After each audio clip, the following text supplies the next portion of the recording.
This video describes the genicular nerve radiofrequency ablation procedure. Radiofrequency ablation is only performed if temporary genicular nerve blocks using the same landmarks have yielded pain relief of at least 50%. The procedure is most commonly performed by interventional pain specialists, but may be performed by any physician with appropriate training. In some jurisdictions, nurse practitioners and physician assistants may perform the procedure subject to their supervision requirements. In this procedure, heating occurs because the intense alternating electric field at the tip of the cannula causes vibration of charged moieties in the local proteins, resulting in heat sufficient to denature the proteins in the area. In this example, the Cosman G4 radiofrequency machine is being used for the procedure. There are excellent radiofrequency machines made by Neurotherm, Hollyard, Stryker, and others. This patient had a total knee arthroplasty with chronic persistent pain. He underwent diagnostic and laboratory workup without an identifiable etiology for the persistent pain. The results showed no signs of mechanical instability or infection. The procedure begins with sterile preparation and positioning of the knee at 30 degrees or more of flexion.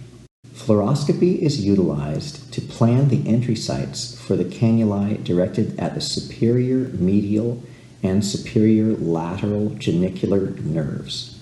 The skin is anesthetized with 1% lidocaine. Some interventionalists prefer conscious sedation using low-dose sedative for anxious patients. However, this is typically a well-tolerated outpatient procedure done with local skin anesthesia. The cannulae are inserted and advanced to their target locations contacting bone, 1 centimeter anterior to the adductor tubercle medially, and at the junction of the femoral shaft and lateral epicondyle laterally using intermittent fluoroscopic imaging. The cannulae used in this case are 20 gauge. The angle of the fluoroscope is then adjusted to allow visualization of the upper tibia. The entry site for the cannula directed at the inferior medial genicular nerve is planned using fluoroscopy.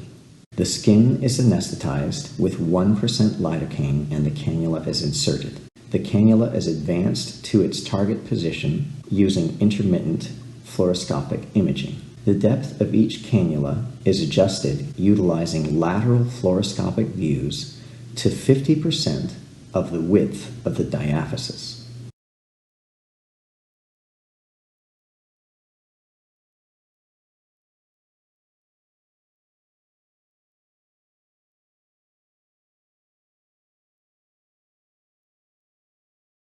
The stylets are then removed and the radiofrequency probes are inserted into the cannulae.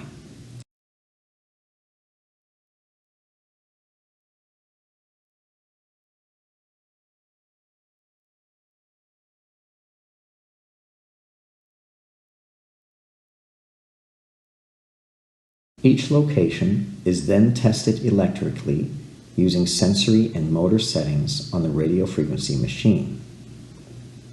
The patient is asked whether they perceive pressure or discomfort in the knee during sensory testing, confirming proximity to the target nerve. The surrounding musculature is observed for any undesired activation during motor testing. The cannulae are each withdrawn 2 to 3 millimeters, then 1% lidocaine is injected, and a 90-second pause ensues to allow the lidocaine to fully affect the tissue.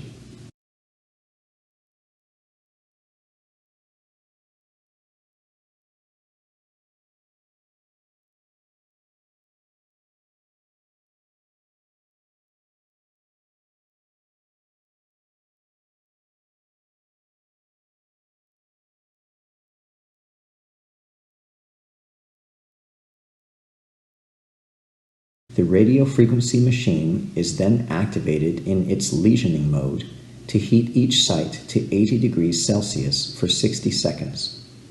The cannulae are then all advanced 3 to 5 millimeters and the heating cycle is repeated.